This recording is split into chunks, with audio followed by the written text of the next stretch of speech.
So what is up guys, for today's video, I will show you how to express processing of opening the locker in terms of digital operation using the logic gates.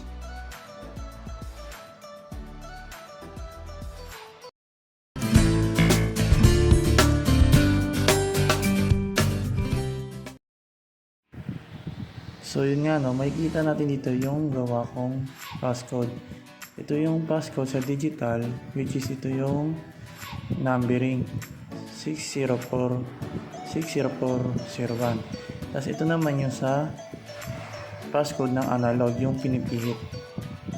So 60401 din yan. So magpuproceed tayo sa kung paano natin ginawa to. So yun nga no, ito nga pala yung code na ginawa ko. Ayan. So bago ang lahat, don't forget to share, comment, and subscribe my YouTube channel, okay? Yeah, para naman dumami yung views natin, no? Yeah, siyempre. And then ito na nga, simulan natin. So ito yung code ko is 10101. So ginawa ko is, inano ko siya sa binary to decimal. So 1 times 2 over 4 plus 0 times 2 over 3 plus 1 times 2 over 2 plus 0 times 2 over 1, and then last is plus 1 times 2 over 0. So yung 1 times 2 over 4 is equivalent of 16, and then 0 times 2 over 3 is 0, and then 1 times 2 over 2 is 4, and then 0 times 2 over 1 is 0, and then last is 1 times 2 over 0 is 1. So yung sagot is ito.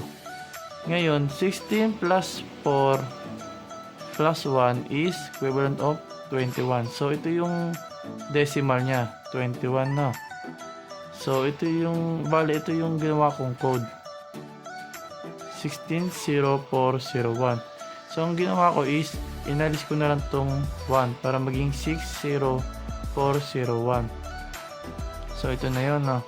10101 raised to 2 is equivalent of 21 raised to 10. And then ito na yun, 10101 is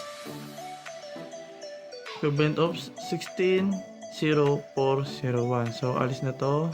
So magiging 60401. So ito yung ginawa ko. Okay, gano'n pa eh. So ito yon, 60401. Ayun yung passcode ko. Ngayon pag tinap mo yung passcode na yan, halimbawa 6 on, siyempre 0 off, and then 4 on, and then 0 off, and then 1 on.